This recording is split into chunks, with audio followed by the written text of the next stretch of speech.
The number of people on the ships at Herschel Island during the winter of 1895 to 96 was about 600. In addition to its crew, each ship carried from 4 to 6 natives to help man the boats during the whaling and to hunt caribou, ptarmigan, and other game. Most of the ships also had a native seamstress to take care of the crew's fur clothing. A few of the captains had their wives aboard with them. Every evening after work was done, the men would go ashore, weather permitting, to play baseball, soccer, and other games. Baseball was the most popular. 9 of the best baseball players were picked as a team to represent the afterguard, the officers, and 9 others were chosen to represent the forward hands, the crewmen. When the young ice got strong enough, a diamond was laid out. One of the ships lent a sail to be used as a backdrop, and all the ships began to save their ashes, which would be spread from time to time to mark baselines and bases. When a game was to be played, the captains of the 2 teams would meet, and if the weather was favorable, a white flag was hoisted. For that afternoon, work on all the ships was forgotten. It was the general rule that all hands knocked off work for the game. And when I tell you these games were played in dead earnest, that's just what I mean. There was great rivalry between the forward hands and the afterguards. Some of the games were played when temperatures was as low as 30 degrees below zero. That seems impossible, but it is true. We had baseball books, and the games were played strictly according to the rules. Umpires and scorekeepers were appointed, and the minutes of each game was carefully kept. The diamond was roped off, and no spectators were allowed inside the ropes. A guard from each side saw to it that all rules were obeyed. These 2 nines were very evenly matched, and they played some wonderful games. Of course, there were other 9s too, so that Herschel Island really had its own major league and minor league teams, much like the big outside. These games went on all winter until the ships left for the summer whaling in July. That was the winter when many men deserted the ships. Gold had not yet been found in the Klondike, but some gold had been discovered in Alaska. Maybe the men who deserted were some of those shanghaied by boarding house keepers, and they wanted any excuse at all to leave the Arctic. Anyway, they deserted their ships. Early in 1896, it was discovered that about 15 men were missing. That they had taken dogs and sleds and had opened the warehouses to take rifles, ammunition, and all the food they could carry, and were off to find a fortune in gold. Immediately a posse was formed by the officers. Donald Curry, the 3rd mate of the Mary D. Hume, was to lead the expedition. He was a good trail man and knew the country better than anyone else. The posse got as far as the southwest sands pit on the inshore end of the island when a storm overtook them, so they camped there. The storm lasted several days, and every morning it was discovered that 5 or 6 of the dogs had returned to whichever ships they belonged to. Pretty soon the search party didn't have enough dogs to go on with, and that ended the expedition. The fact is, Curry and the rest of them did not want to go after the runaway men, and the dogs were turned loose on purpose. I'm sure of that because Curry told me so. Well, the men taunted Curry. Whenever they saw him, they'd shout from the ships, "There goes Detective Pinkerton." They'd call out that he was afraid of Dan Sweeney, the captain of the Runaways. Curry stood this as long as he could. Then he told a bunch of men who were harassing him that he had not wanted to bring Sweeney or any of the rest of them back because he knew they would be severely punished. But now, he said, I'm going to take some men along with me, and I'm going out after those runaways, and when I return, Dan Sweeney and some of the others will return with me. Nobody thought that Curry could overtake the runaways, who by this time had a good 3-week start on him. Curry had gotten as far as the southwest sandpit when he encountered one of Sweeney's men with a foot so badly frozen that amputation would be necessary. This man, Fred Rounds, had frozen his foot about a week after leaving the island. The runaway men could not take him with them, but they did not want to leave him to die. So Sweeney, he was a very kind man, that fellow was. Sweeney volunteered to take him back to the southwest sands pit to leave him. The other runaways would move along slowly so that Sweeney could overtake them, and that's just what Sweeney did. Curry sent Fred Rounds back to the ships with one of his men to help him. Curry was a hard traveler, and he knew the direction of the runaways would take. He also knew the shortcuts, and in time, he struck their trail. One evening, Curry left his team several miles behind and took some of his men to the runaways' camp and caught them by surprise. He took Sweeney, a man called Canada, and a few who I think wanted to return to the ships anyhow. He didn't bother the rest. Some of those men did reach the big outside later, but how many, I don't know. I always wondered if any of them ever found any gold.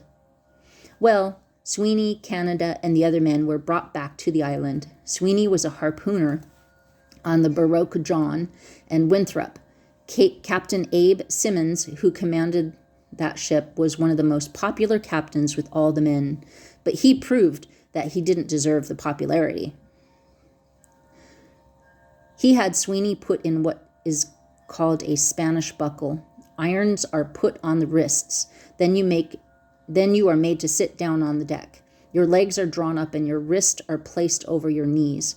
Next, an iron bar is shoved in over your lower arms and under your knees, and you are left that way, almost in a ball. It's one of the most brutal forms of punishment.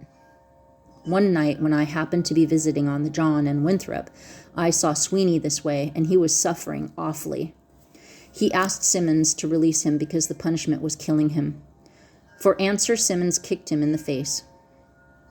It was a good thing that Simmons wore deerskin boots, or he probably would have killed Sweeney. Canada and one other man belonged to the Baroque Northern Light.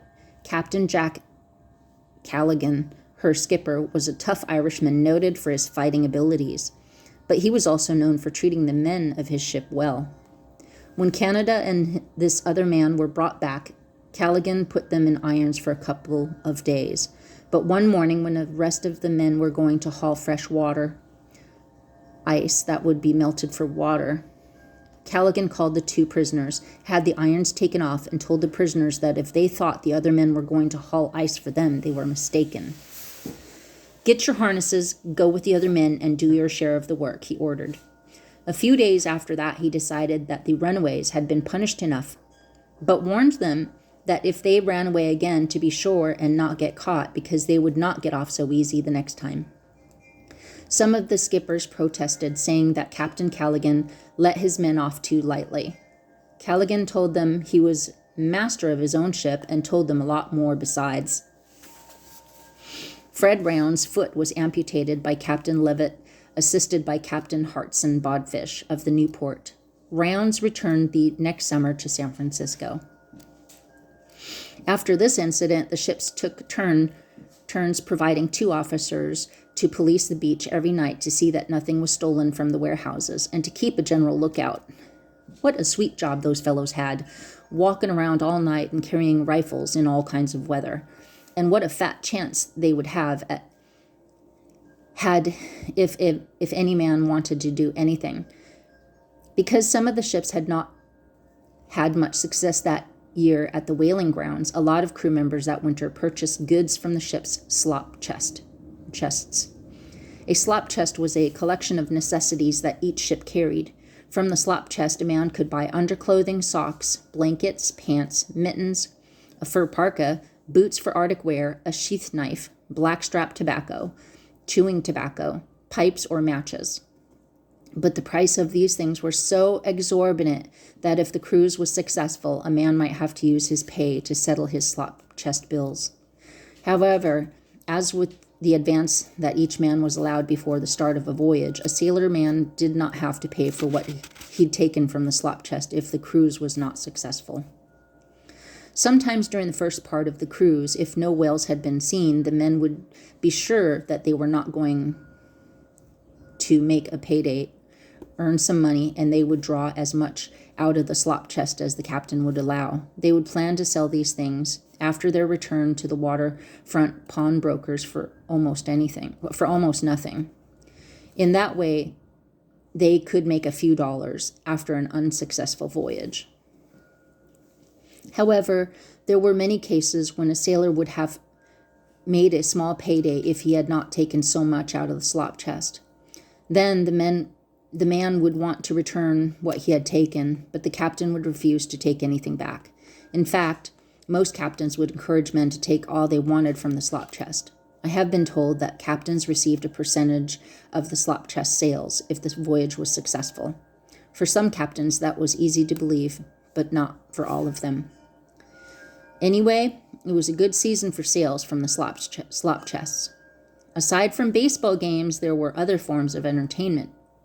Among the crews of the ships, many states and nationalities were represented. In addition, there were men from so many professions and trades that just about any problem or emergency could be taken care of. From this rich supply of talent, it was not difficult to put together a theatrical troupe.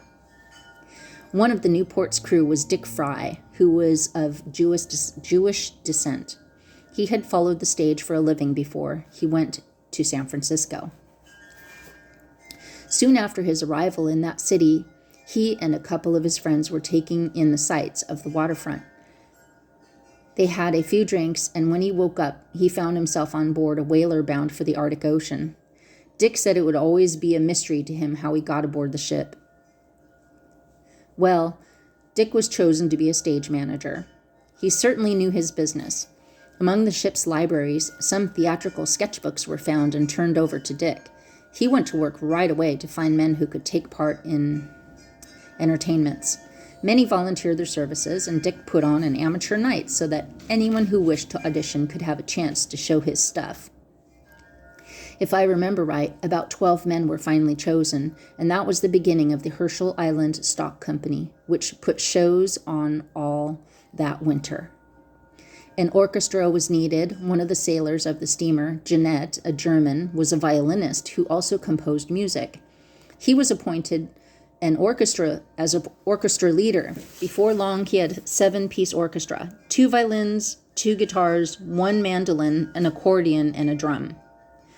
For the entertainment, Captain Sherman permitted the use of the poop of his ship Beluga.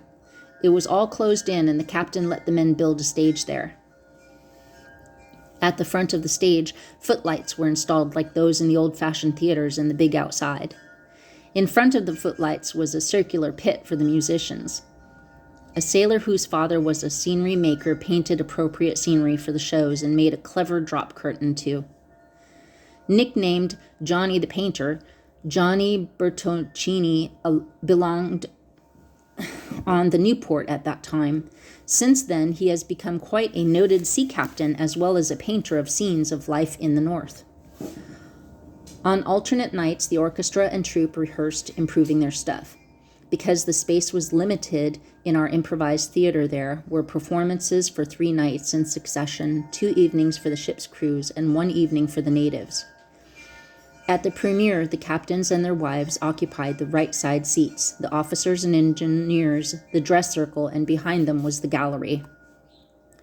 Just before the curtains went up, hand-printed programs were distributed among the audience. The first sketch to be put on was an imitation of the Primrose and the West Minstrels. Both end men could have doubled for the end men in any professional minstrel show. But some of the captains who were not overly popular heard a few things from the 2 minstrels that they probably could not enjoy as much as the rest of the audience did. 2 or 3 of the boys acted as females. For their costumes, manila rope had been loosened and untwisted, arranged into wigs, and colored. Dresses had been made by one of the captain's wives, and by the end of the theatrical season there was a very elaborate wardrobe of dresses, hoops, bustles, and busts. After the sketches, there were 4 round boxing exhibitions. At least that's what they were supposed to be, but usually the 2 contestants would get going in dead earnest, and on 1 or 2 occasions the match ended with a knockout. I may have seen more entertainments that winter than I would have seen in San Francisco. A friend of mine who had been wintering at Herschel Island before I came had built a house out of driftwood and sod. He went back to San Francisco at the time I came, and when he left, he gave the house to me. Friends and I installed a good stove. There was plenty of fuel and driftwood. so the house was warm and cheerful. The engineers and some of the officers used it as sort of a club room. Every evening, weather permitting, we would go up there and gossip or play cards. It kind of broke the monotony of being aboard the ship all the time. After the entertainment on the night of St. Patrick's Day, 1896, one of the engineers and I went up to the house. On opening the door, we saw that the place was full of dogs. There were 2 men, too. "Get out of here," they shouted. "Go back to your ships and keep your mouth shut, or it won't be healthy for you." And we left, knowing what they intended to do. Next morning, 17 men were missing. If I remember right, there were sleds gone, too, and about 50 dogs. The warehouses had been opened and food, guns, and ammunition taken, and our second group of runaways was off and bound for adventure. Among those who went was Canada, who had been in the first group. As I recall, no attempt was made to go after these men, but the runaways had the bad luck to encounter 3 men from the wintering ships who had gone inland to hunt with some of the natives.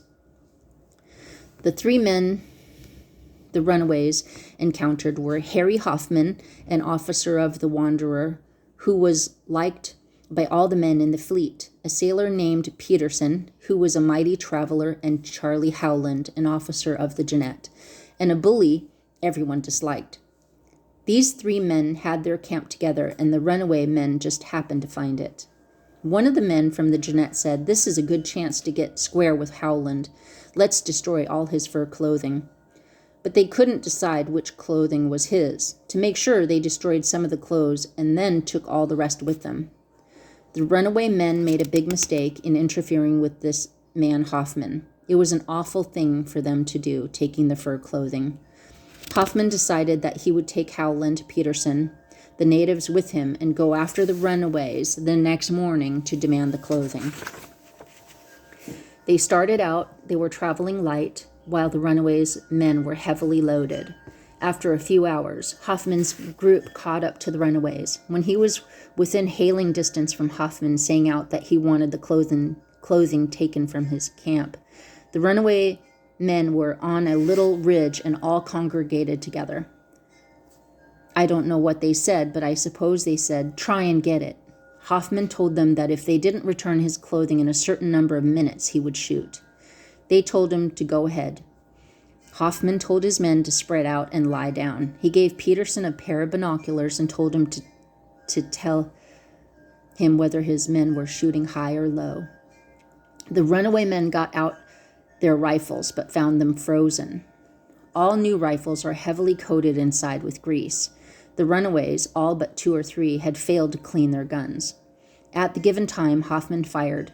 Peterson reported he was firing low. With the next shot, the bullets commenced to fall pretty close. The men with the frozen rifles ran, but Canada took and returned to the fire. Finally, he was hit. He dropped to his knees and kept on firing until he was shot several times. We never knew how many bullets hit him because the men in Hoffman's party wouldn't tell us.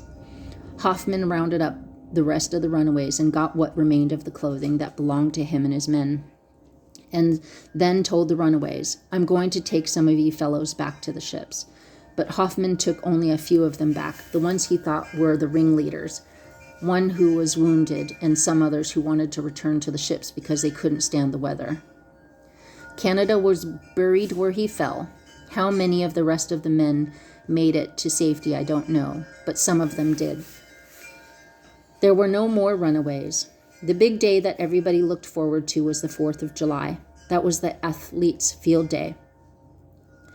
There were all kinds of contests: 100-yard dash, 1/8 of a mile, 1/2 of a mile, 1-mile races, standing and running long and high jumps, hammer throwing, climbing the greasy pole, an obstacle race, wheelbarrow races, and relay races. The next to the last contest of the day was a tug of war between the afterguards and the forward hands. Then there was an intermission until after supper, when the baseball game took place. This was considered the climax of the 4th of July. At that time, the 2 of the most popular captains were Captain Levitt and Captain Bodfish. These 2 men were both members of the afterguards. On this occasion, however, they each picked 9 men regardless of whether they were afterguards or forward hands. Everybody agreed that Bodfish's 9 was a little bit the stronger, and Captain Bodfish believed that too. The day before the game, he boasted about the beating his men were going to give Levitts. How well I remember that game. Each side had its followers, the men turned out with bells, with boats, horns, and with 5-gallon coal oil tins. When a misplay or a strike was called on either side, what a racket was set up. Well, the game was played, and it really was a contest. At least so everybody thought. Captain Levitt's side won. There was quite a little money changing hands. Some of the men carried the crow's nest from the ships to the baseball field and used them for betting booths. Among the things that would be bet were Eskimo boots, underclothes, socks, blankets, tobacco, pipes, shirts, and caps. After Captain Levitt's 9 won, what a kidding captain Bodfish had to take. A few days later, it was revealed that the 2 of the men of Captain Bodfish's 9 had been paid by some of the other captains to throw the game as a joke on Captain Bodfish. When Bodfish's men found this out, they demanded that the game be replayed. Of course, Levitt's team readily consented because they thought that they had won the game on the square. The game was replayed after supper on the evening of July 8th. It lasted 13 innings, and the final score was 1-0 in favor of Captain Bodfish's team. It was one of the finest games I have ever seen, and one of the things I remembered best about those months at Herschel Island.